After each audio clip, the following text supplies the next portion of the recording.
नमस्कार. महाराष्ट्र पोलिसांचे मुखपत्र असलेल्या दक्षता मासिकाच्या संपूर्ण टीमकडून आपल्या सर्वांचे मनपूर्वक स्वागत. आज आपण पाहणार आहोत दक्षता मासिक अंक एप्रिल 2026 मधील तपास कथा विश्वासघाताचा बळी. डिसेंबर 15, 2022 रोजच्या प्रमाणे कामाला जाण्यासाठी म्हणून नीलमची लगबग सुरू होती. आज मात्र निघायला उशीर झाला होता. रत्नागिरी जिल्ह्यात जयगड तालुक्यामध्ये असलेली दी डेक्कन ओव्हरसीज प्रायव्हेट लिमिटेड या कंपनीत ती काम करत होती.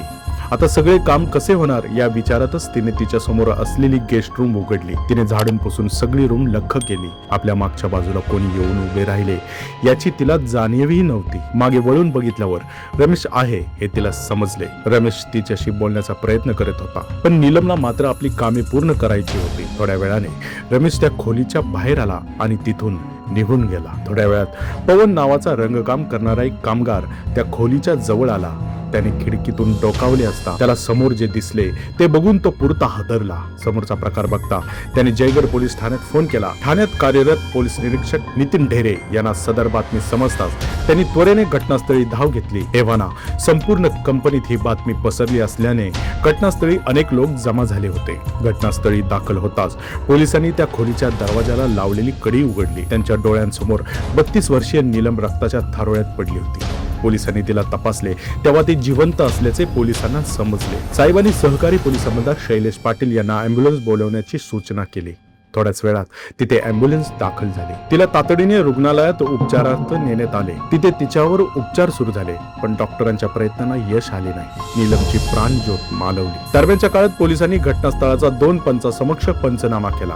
घटनास्थळावरून एक लेडीज पर्स, लेडीज चप्पल, एक बटन, जमिनीवर तसेच फर्निचरवर पडलेले रक्त इत्यादी गोष्टी पोलिसांनी संकलित केल्या. ती पर्स आणि चप्पल नीलमची असल्याचे समोर आले. साहेबांनी कंपनीत काम करणाऱ्या सर्व लोकांना तिथे हजर राहण्याची सूचना केली. त्यानुसार सर्व कर्मचारी पोलिसांसमोर हजर झाले. त्यावेळी रमेश नावाचा एक कर्मचारी तेथे नसल्याचे तपासात पुढे आले. पोलिसांनी कंपनीच्या रेकॉर्ड्स मधून रमेशचा पत्ता हस्तगत केला. नीलमच्या मृतदेहाचा इन्क्वेस्ट पंचनामा करण्यात आला. तिच्या डोक्यावर रॉड सारख्या गोष्टीने जोरदार वार केल्याच्या खुणा होत्या. तिची नखे, केस व इतर नमुने पोलिसांनी संकलित केले. साहेबांनी तिचा मृतदेह शवविच्छेदनासाठी पाठवला. तपासात नीलम आणि रमेश यांच्याशी संबंधित काही महत्त्वाच्या गोष्टी पोलिसांसमोर आल्या.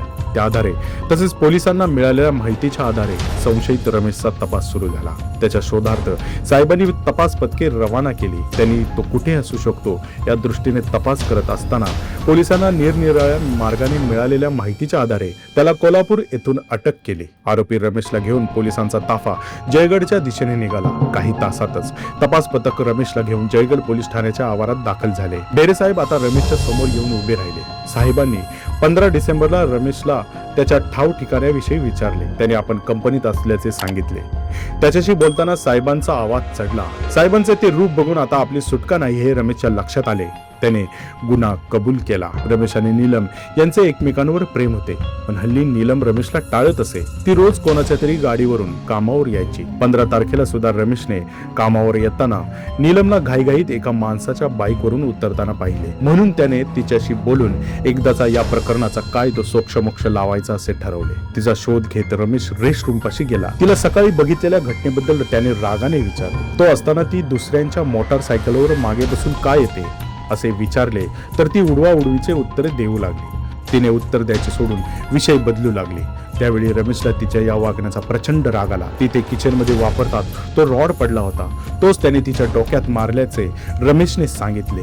रमेशने केलेल्या वाराने ती खाली पडली. ते बघून काय करावे हे त्याला सुचले नाही.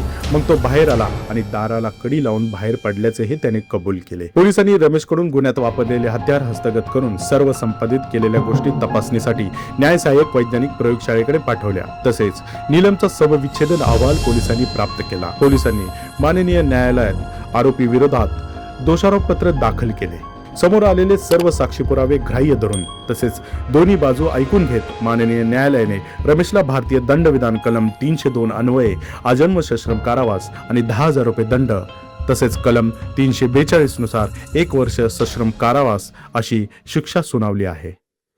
सदर प्रकरणाचा तपास जयगड पोलीस ठाण्याचे पोलीस निरीक्षक नितीन ढेरे, पोलीस अंमलदार शैलेश पाटील आणि वंदना लाड यांनी अत्यंत कौशल्याने व चतुराईने पूर्ण केला आहे. अशाच तपास कथा ऐकण्यासाठी आमच्या या चॅनेलला सबस्क्राईब करा. सतर्क रहा, सुरक्षित रहा. धन्यवाद.